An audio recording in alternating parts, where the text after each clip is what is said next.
Se vocês trouxeram a Bíblia de vocês, abra ela em Efésios 6.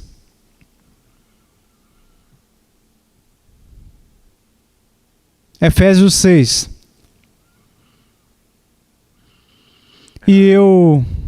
Quando nós falamos sobre defender a fé, muitas vezes as pessoas ficam chateadas sobre como defendemos a fé, ficam chateadas, não gostam da ideia da apologética, não gostam da ideia de afirmarmos que estamos certos e assumirmos que outras pessoas estão erradas e assim por diante. Então, aí está essa ideia, com a qual nós temos um problema com isso. Mas também, nós temos um problema, e provavelmente um problema maior, com a ideia de engajar fortemente em um desacordo sobre ideologia. Porque o que eu gosto de chamar do 11º mandamento, o 11º mandamento é o quê? Serás bom. E não acreditamos nos outros 10, ok? Então, há cristãos que, se eles enxergam você se engajando fortemente em uma questão, digamos, numa questão sobre o aborto, por exemplo, você está engajado em um debate sobre o aborto, e vamos dizer que na sua defesa de uma posição pró-vida, você está sendo um pouco menos do que gentil. Há cristãos, especialmente milênicos, e eu não estou falando da geração do milênio, mas você sabe quem você é. Eles são especialmente milênicos, eles são mais ofendidos por você ser menos do que gentil em um debate sobre o aborto do que sobre bebês sendo abatidos no útero. E, ironicamente, eles são menos do que gentios com você, sobre ser menos do que gentil na questão do aborto. E se sentem completamente justificados no ataque deles a você, porque você violou o 11º mandamento, que é muito mais grave do que violar o 6º. Viu? Você entende? É uma loucura como isso acontece. E outra maneira que isso se manifesta é, a homossexualidade, aborto e o que quer que seja. Você vê frequentemente, as pessoas vão até você está engajado nessas questões, e eles vão dizer que a razão de termos todos esses problemas é por causa das pessoas como você, porque se fôssemos mais amorosos...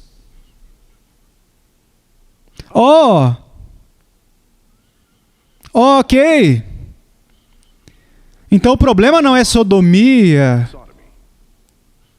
O problema é nós sendo menos do que amorosos. Sobre a questão da sodomia.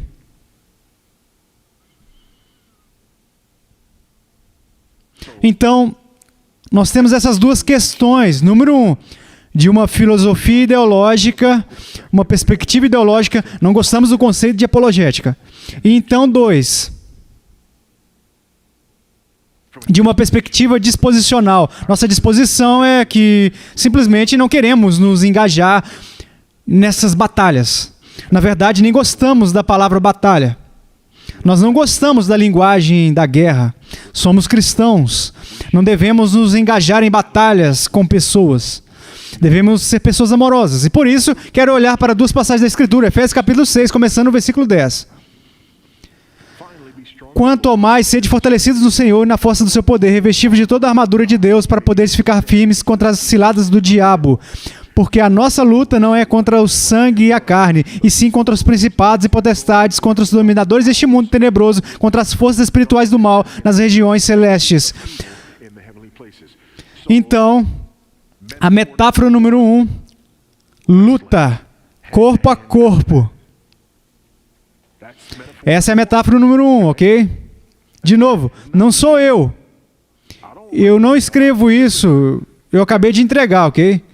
Então essa é a metáfora número 1, lutando corpo a corpo. Não lutamos contra a carne e o sangue. Versículo 13. Portanto, tomai toda a armadura de Deus para que possais resistir ao dia mau e depois de teres vencido tudo, permanecer inabaláveis. Estai, pois, firmes, cingindo-vos com a verdade e vestindo-vos da couraça da justiça. Calçai os pés com a preparação do evangelho da paz, embraçando sempre o escudo da fé, com o qual podereis apagar todos os dardos inflamados do maligno. E tomai também o capacete da salvação e a espada do Espírito, que é a palavra de Deus, com toda oração e súplica, orando em todo o tempo no Espírito, e para isso vigiando com toda perseverança e súplica por todos os santos. A propósito, essa metáfora não é uma metáfora para a luta livre.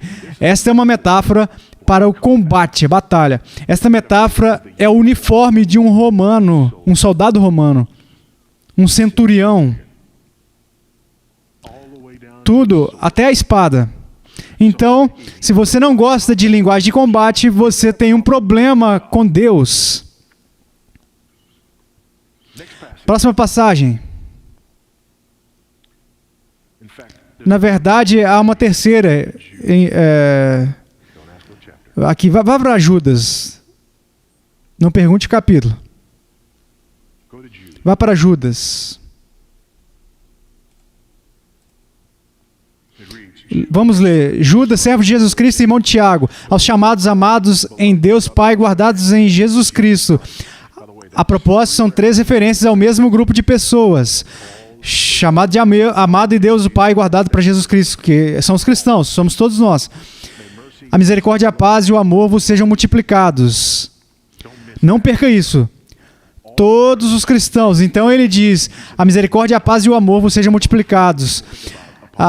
Quando você pensar em apologética sobre essa linguagem de guerra, é que ela se opõe a coisas como misericórdia, paz e amor, que nós devemos ser definidos por isso, ok? Então, versículo 2 ele diz, a misericórdia, a paz e o amor vos sejam multiplicados. Versículo 3, amados, quando empregava toda a diligência em escrever-vos acerca de nossa comum salvação, foi que me senti obrigado a corresponder-me convosco, exortando-vos a batalhar diligentemente pela fé que uma vez por todos foi entregue aos santos. Agora, epagonizmai. Eu não acho que nós precisamos andar por aí jogando termos gregos em todos os lugares, mas este simplesmente... Eu adoro dizer isso. Significa literalmente lutar, se engajar no corpo a corpo no combate. Então, no versículo 2...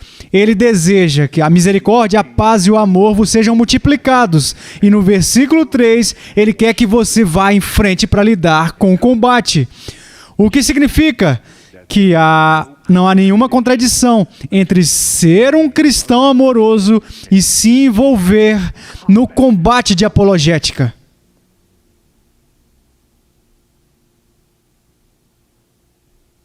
Agora... 2 Coríntios capítulo 10.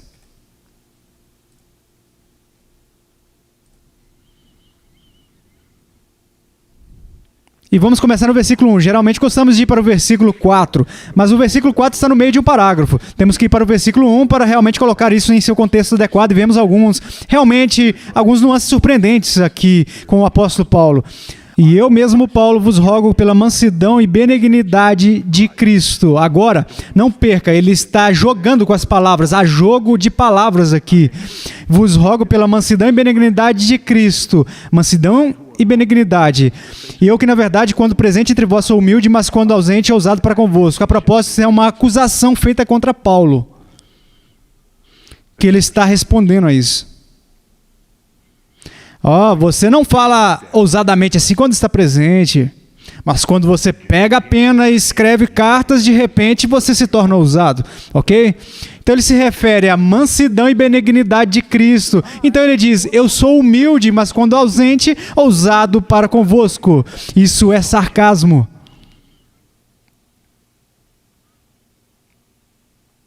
Sim, eu vos rogo que não tenha de ser ousado quando presente, servindo-me daquela firmeza com que penso devo tratar alguns que nos julgam como se andássemos em disposições do mundo proceder, de mundano proceder. Isso é uma ameaça. Você está pegando isso?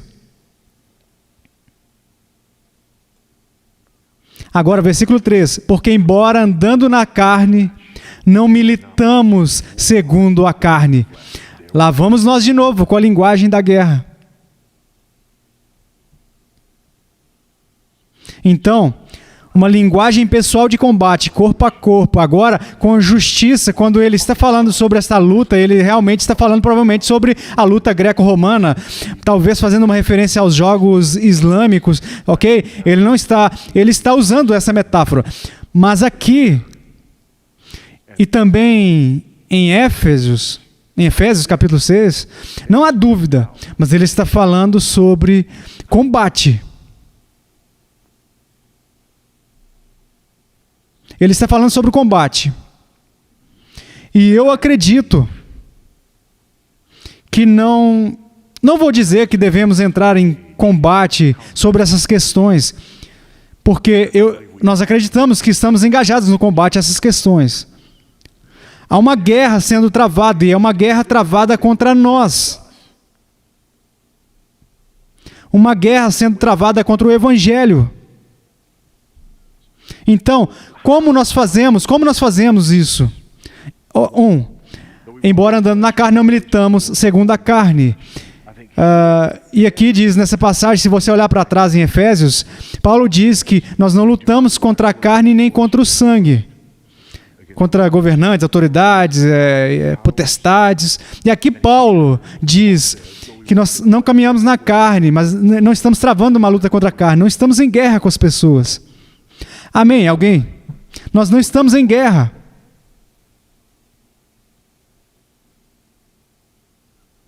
Eu não estou em guerra com Robin DiAngelo, Ibram Kendall. Não estou em guerra com os cristãos que adotaram a ideologia deles. Não estou em guerra com essas pessoas. Eu estou em guerra com aquelas ideias que se opõem à verdade do Evangelho. E eu acho que isso é o mais importante. E pense em como Satanás é habilidoso nisso. Então, Deus ordena a nós que nos engajemos neste combate. Ok? Vemos isso em Judas, vemos isso em Efésios, vemos em 2 Coríntios. Não há dúvida de que Deus nos chama para entrar neste combate. Mas o adversário entrou sorrateiramente e foi tão esperto que tornou os cristãos tendo aversão ao próprio combate em que nós somos chamados a participar. Deus nos chama para fazer algo e o inimigo nos fez pensar que a coisa que nós somos chamados a fazer é realmente má. Você entende isso? É sinistro. E é onde nós estamos. É onde nós estamos. É a parte da maneira como ele fez isso. Removendo essa realidade de que nós não estamos em guerra contra a carne, que não estamos em guerra com as pessoas. Nós caminhamos na carne, mas não estamos lutando contra a carne. E isso é algo que nós precisamos ter em mente. Não apenas no sentido de, lutar contra aquela aversão que nós temos, mas também precisamos ter isso em mente do outro lado. Porque há uma vala em ambos os lados da estrada. De um lado da estrada tem a pessoa que não tem isso em mente. E eles não gostam de se envolver no combate da apologética. E por outro lado, há uma pessoa que não tem isso em mente e eles adoram se engajar no combate da apologética, mas eles a tornam pessoal. Eles são desagradáveis, chatos, ok? Porque o evangelho é ofensivo o suficiente, ele não precisa da sua ajuda. Amém, alguém?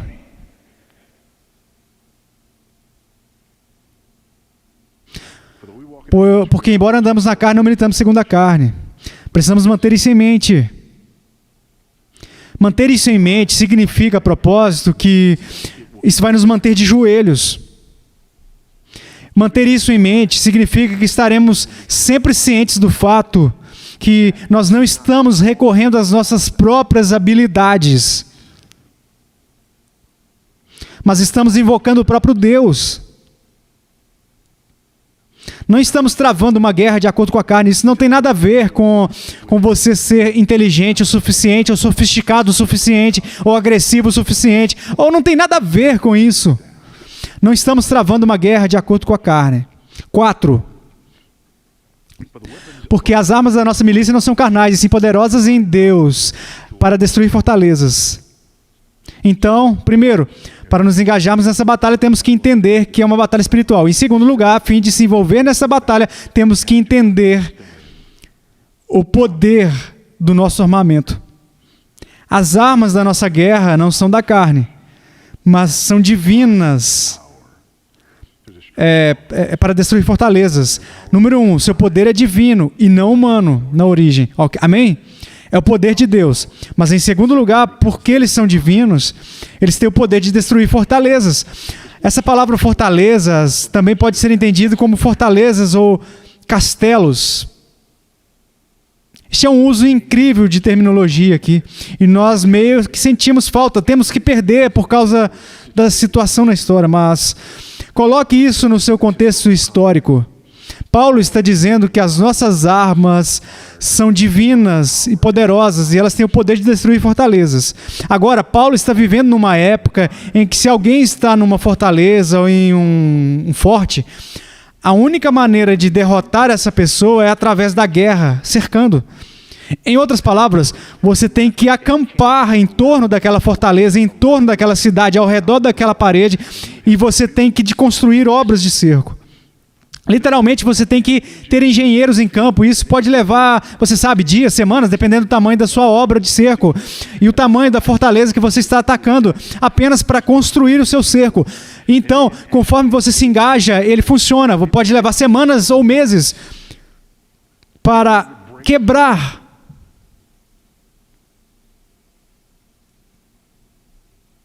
Ou você tem que matar eles de fome, esperar que eles não tenham fontes de comida e água. E espero que eles queiram acabar com os recursos antes que você fique sem recursos, que você possa... Isso pode consumir anos para sitiar uma fortaleza.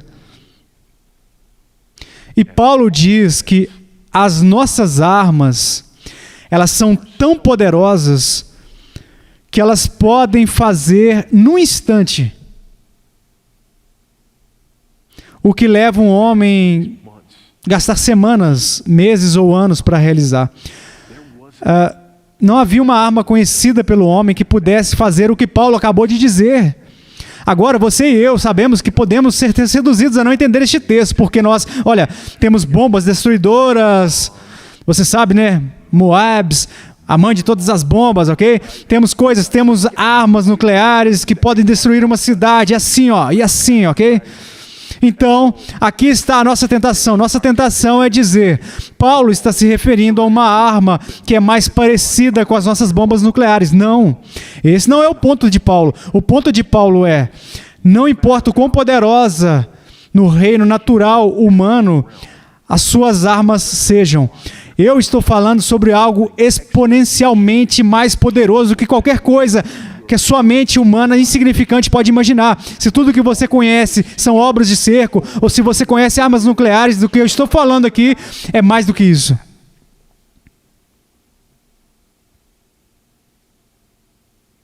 Porque a nossa guerra é completamente diferente do reino.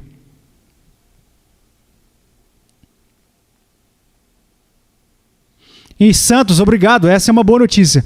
Por que é uma boa notícia? Eu recebo cartas, eu recebo e-mails o tempo todo de pessoas que estão totalmente desencorajadas. Elas tiveram que deixar a organização cristã delas, elas tiveram que deixar o ministério para o qual trabalhavam, tiveram que deixar a igreja local. Eu atendo e-mail de pessoas que foram convidadas a deixar a igreja delas, porque a igreja delas está trazendo a fragilidade branca de D'Angelo e quem diz como um ser antirracista e uma dessas outras coisas. E essas pessoas estão chegando e dizendo, não podemos fazer essas coisas, são antitéticas. elas estão sendo solicitadas a deixarem a igreja delas, porque elas não estão dispostas a concordar com esse tipo de privilégio delas. Há muitas pessoas que estão desencorajadas. Existem grandes seminários conservadores e líderes de seminários, líderes de ministérios, líderes de organizações cristãs que estão defendendo as ideologias da teoria crítica e da teoria crítica da raça e interseccionalidade em todo lugar. E é fácil ficar desanimado agora.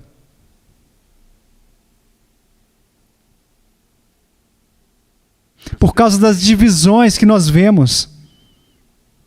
Também é fácil desanimar porque, olha, para mim, o que eu acho comovente é que existem problemas reais, existe pecado real, existe racismo, claro que existe, injustiça, claro que existe.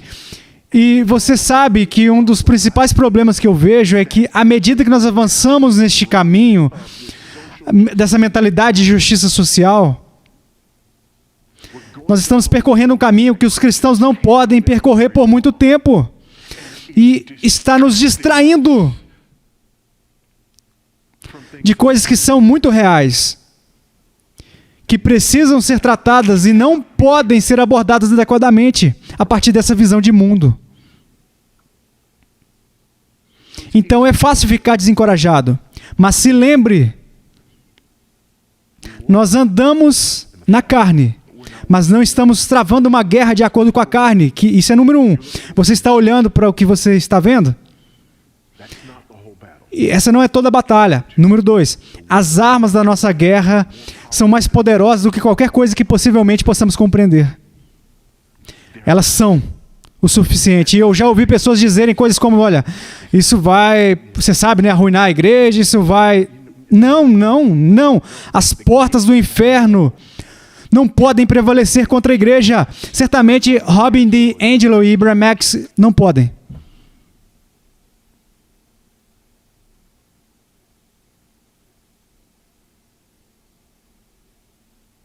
Então não. Agora, se lembre,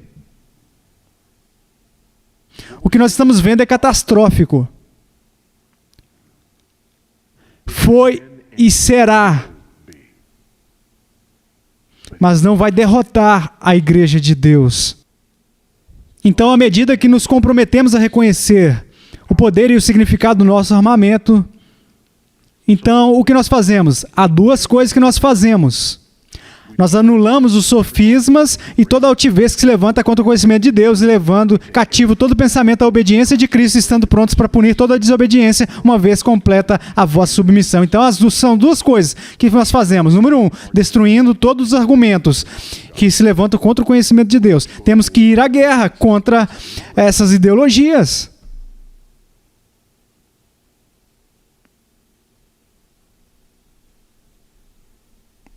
Nós temos que identificá-los. E nós temos que identificar o perigo que eles representam. E nós temos que desmontá-los.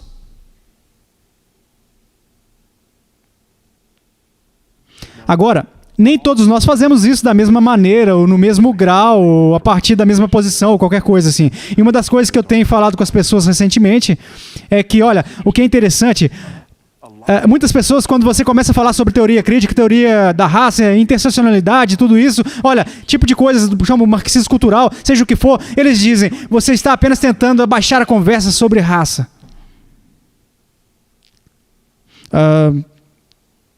Quero dizer, há muito que eu posso dizer sobre isso, mas deixa eu apenas dizer que eu tenho falado sobre essas coisas por mais de uma década. Essa não é a minha resposta a George Floyd. Eu tenho alertado sobre a teoria crítica e o marxismo cultural desde 2004, 2005 e 2006. Na verdade, as pessoas sempre pensaram que eu era, olha, um pouco exagerado, se você quiser, que eu enfatizava muito essas questões. Então, eu não estou falando sobre teoria crítica da raça e interseccionalidade, porque eu estou desconfortável em conversas sobre raça. Tente de novo. Eu não tenho nenhum desconforto nas conversas sobre raça. Nenhum desconforto. Tenho pregado sobre raça desde sempre. Na verdade, eu tenho argumentado que a raça é, como nós falamos sobre isso, é uma ideologia antibíblica. Porque a Bíblia não sabe nada de raça da maneira como nós falamos sobre isso.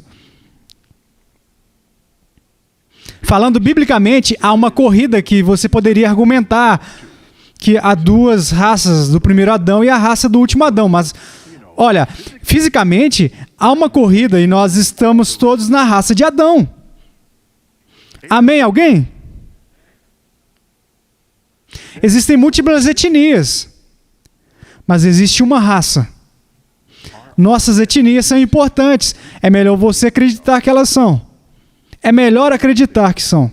Porque é o que Deus fez. E é como Deus... Por favor, desliga a luz, Senhor. Você pode... Obrigado. É o que Deus fez e faz parte dessa linda tapeçaria que Deus está montando. Faz parte da beleza da criação de Deus. Amém? Então é maravilhoso. Faz parte da sua história, como Deus usou a sua história para trazê-la para Cristo. E como isso é maravilhoso. Então, sim, absolutamente essas coisas são importantes. Mas a teoria crítica da raça, a interseccionalidade, essas coisas são satânicas. E elas são antitéticas à verdade bíblica. Então nós temos que ir contra esses argumentos. Nós simplesmente devemos destruir esses argumentos. Não as pessoas, mas os argumentos. Então a última coisa, a segunda é que nós levamos todos os pensamentos cativos a obedecer a Cristo. Levamos todo o pensamento cativo para obedecer a Cristo. Pessoal, trata de uma cosmovisão bíblica. Trata de nós, cristãos, aprendendo a pensar biblicamente sobre todas as coisas.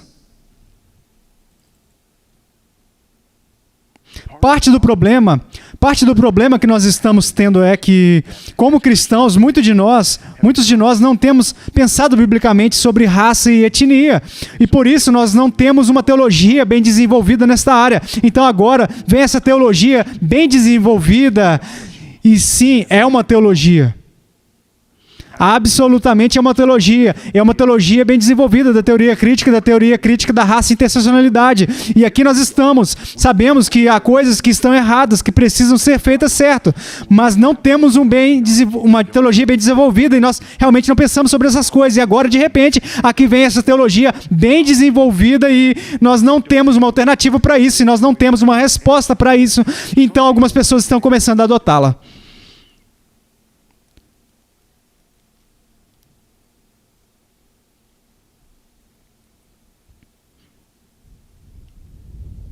Nós temos que levar cada pensamento cativo. Pensamentos sobre sexualidade. Temos que levar esses pensamentos cativos, em vez de apenas repetir as ideias da cultura e ser vítima de todos os ventos de doutrina que surgem no nosso caminho. Devemos levar em conta cada pensamento, cada um cativo.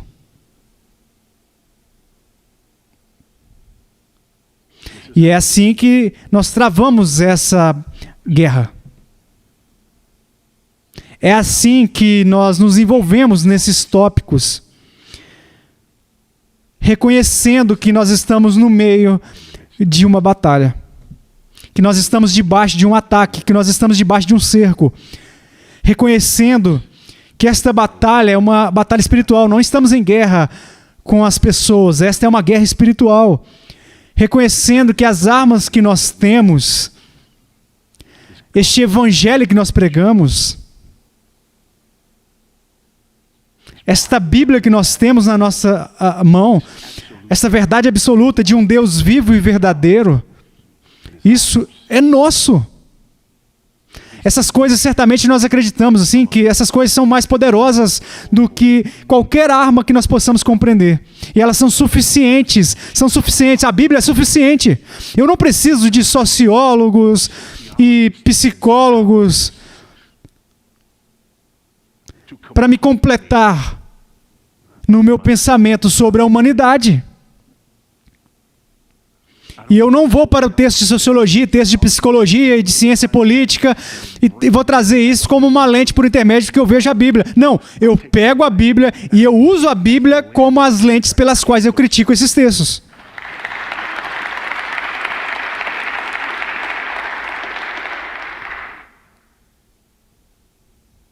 Há uma voz principal em todo esse movimento que foi entrevistado em um programa de rádio. Ele estava fazendo uma declaração que ele estava falando, olha, sobre uma leitura ampla e todas essas coisas de leitura ampla, amém? Todas essas amplas leituras, quero dizer, eu li todo tipo de coisa, ok? Mas essa pessoa estava argumentando, falando sobre a leitura de sociologia e ciência política e lendo as ciências sociais e essas outras coisas. E essa pessoa fez esse argumento, ela fez essa declaração, que sem sociologia e sem ciências sociais, a Bíblia não faz sentido.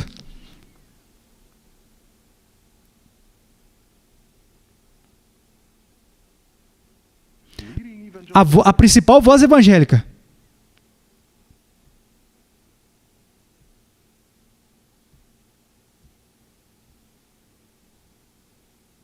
Não, as armas da nossa guerra, elas são poderosas para derrubar e destruir fortalezas. E elas são suficientes. Elas são suficientes. Então o que nós fazemos? Usamos elas e esse esforço duplo para destruir argumentos, opiniões elevadas. E de novo, enquanto nós fazemos isso, quero dizer que nós nos mantemos as palavras de Pedro em mente, ok? Sempre esteja pronto para dar uma resposta a quem lhe pedir razão da esperança que está em você. Mas faça isso com gentileza e respeito. A forma como eu defino a apologética é conhecendo no que você acredita e por que você acredita. Nisso é ser capaz de comunicar isso aos outros de uma maneira cativante e eficaz. Então, quando destruímos argumentos, é assim que nós destruímos os argumentos. Amém? Então, levando cada pensamento cativo, pensando nessas coisas, desenvolvendo a sua própria compreensão teológica bíblica nessas áreas